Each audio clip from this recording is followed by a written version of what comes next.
నమస్కారం, విజన్ టీవీకి స్వాగతం. నంద్యాలలో అట్టహాసంగా ఎన్ఎండి ఫరూక్ నామినేషన్ చేశారు. తెలుగుదేశం పార్టీ నంద్యాల ఎమ్మెల్యే అభ్యర్థిగా ఎన్ఎండి ఫరూక్ నామినేషన్ దాఖలు చేసేందుకు చాలా అట్టహాసంగా నంద్యాల ఎంఆర్ఓ కార్యాలయంలో నంద్యాల నియోజకవర్గ రిటర్నింగ్ అధికారి రాహుల్ కుమార్ రెడ్డికి తన నామినేషన్ పత్రాలను అందజేశారు. తనతో పాటు నంద్యాల పార్లమెంట్ ఎంపీ అభ్యర్థి బైరెడ్డి శబరి, రాష్ట్ర కార్యదర్శి రామచంద్రరావు, కొట్టాల శివుడు, ఎలిశెట్టి హరినాథ్ వారితో ఉన్నారు. ఈ సందర్భంగా నామినేషన్ దాఖలు చేసిన అనంతరం ఫరూక్ మాట్లాడుతూ, నంద్యాల చరిత్రలో ఇదొక మరువలేని ఘట్టంగా మిగిలిపోతుందని, తెలుగుదేశం పార్టీ నంద్యాలలో విజయ దుందుభి మోగించబోతుందని, ప్రజలు అభివృద్ధికి పట్టం కట్టే సమయం ఆసన్నమైంది అన్నారు. గతంలో కూడా తండ్రి గారు మేము కూడా కలిసి పనిచేసాం. వారి పార్టీ అధ్యక్షులుగా చేశాను ఎక్సలెంట్గా. కాబట్టి వారికి అన్ని పరిచయాలు ఉన్నాయి. మరి వేరే పార్టీ నుంచి వచ్చినట్టు కాదు, తెలుగుదేశం పార్టీలో పెట్టి తెలుగుదేశం పార్టీలో ఉన్నారు. ఈరోజు వారి కూతురు కూడా ఈరోజు మన పార్లమెంట్కి సభ్యులుగా ఇవ్వడం చాలా ఆనందదాయక విషయం, చాలా సంతోషదాయక విషయం. కాబట్టి రేపు మన ప్రజల దగ్గరికి పోతాం. మనం తెలుగుదేశం పార్టీ అధికారంలో ఎందుకు రావాలా, అదేవిధంగా జగన్ గారి పార్టీకి ఎందుకు పోవాలా, ఆయన ఏం చేసిన ప్రజలు, చంద్రబాబు నాయుడు గారు ఏం చేశారని ప్రజలకు ఇంతవరకు స్థితిపరంగా ప్రజలకు తెలియజేశారు. సభలు పెట్టారు, అన్ని సభలు కూడా ఏర్పాటు చేసి చెప్తాం. మళ్ళా ప్రజల దగ్గర ఇంటింటికి పోయి కూడా ప్రజల మాకు సేవ చేసే భాగ్యం కలిగించాలని చెప్పి తెలుగుదేశం పార్టీ అధికారంలో రావాలి వేసవి కాలని కల్పిస్తూ ఉంది. ఏ గ్రామంలో కూడా నిందాల పట్టణంలో కూడా 3 రోజులు ఒకసారి నీళ్ళు వస్తూ ఉన్నాయి. దాని గురించి ఎవరు నాయకులు మాట్లాడలేదు. గ్రామాల్లో పోతే కూడా బిందెలు పట్టుకొని మా దగ్గరికి వస్తున్నారు, మహిళలు వస్తున్నారు.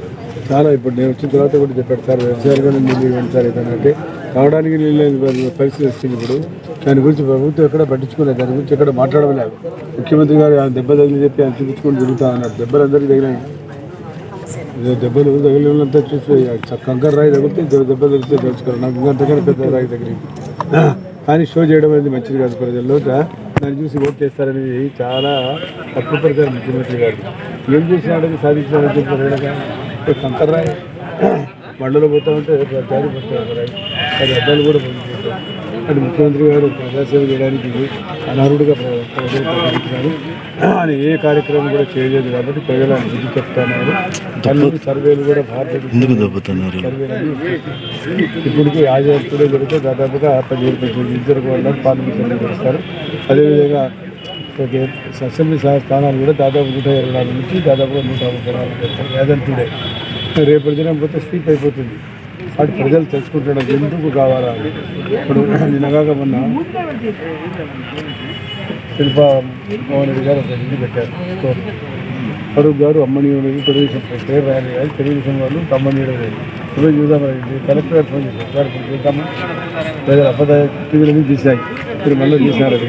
అవన్నీ వాస్తవాలు ఎందుకు చెప్పారు చూసామని చెప్పి మీరు వ్యాపారం చేసుకుంటారు. టీవీ పెట్టి లోగో పెట్టి ప్రజలు చూపిస్తూ ఉన్నారు. వాటి నుంచి మనీ ట్రాన్సాక్షన్ అవుతా ఉంది. నేను కాబట్టి సరిపోయా. ఇంకా వేరే నాయకులు అంటే పోయి పగడగొట్టింది. నేను మంచిది కాబట్టి మర్యాద కాబట్టి చూడండి సంఘటన జరుగుతుంది. ఇప్పుడు తప్పదు కాబట్టి మీరు చూడొచ్చు. తీసుకొచ్చి వ్యాపారం జరుగుతుందా లేదా అక్కడ బోర్డు ఎందుకు వేయాలని నేను చేశాను చెప్పి ఎందుకు అబద్ధం చెప్పాలి ప్రజలకు. కాబట్టి ఇటువంటి చేయకుండా ప్రభుత్వ స్థలం కాబట్టి ప్రభుత్వ స్థలం పెట్టి ఎన్నికల ప్రచారం చేయకూడదు. కానీ వేరేది ప్రజలకు తక్కువ ఇస్తామని మేము ఎందుకుంటాం. ఉచితంగా ఉద్యోగుడు ఎన్నికలు అయితే అంత మంచి కరోనా పంచారా కొన్ని లక్షల రూపాయలు పంపించారు. హలో ఇప్పుడు 12 పెడితే హలో చూపించారు మీటింగ్లు అన్నీ ఇక్కడందరూ సాక్ష్యాలు.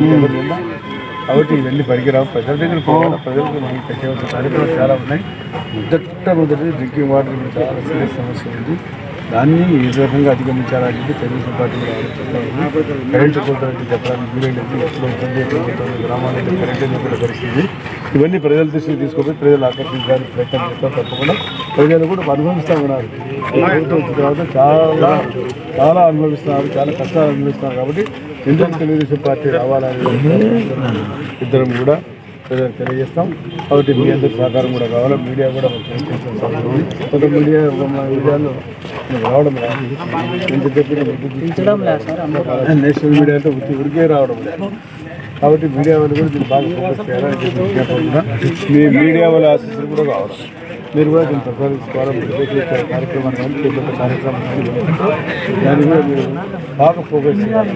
న్యాచురల్గా వీటిని గురించి మీరు ఫోకస్ చేయండి. 3 రోజులు మీరే మీ బిడ్డలు మీ భార్య రాత్రి 2 గంటలు నీళ్ళు ఉంచుతారా? 2 o'clock ఎట్లా అండి? ఆడపిల్లలు ఎట్లా రాత్రి పూట పోయి రాత్రి చేసి గుడికి బిస్కెట్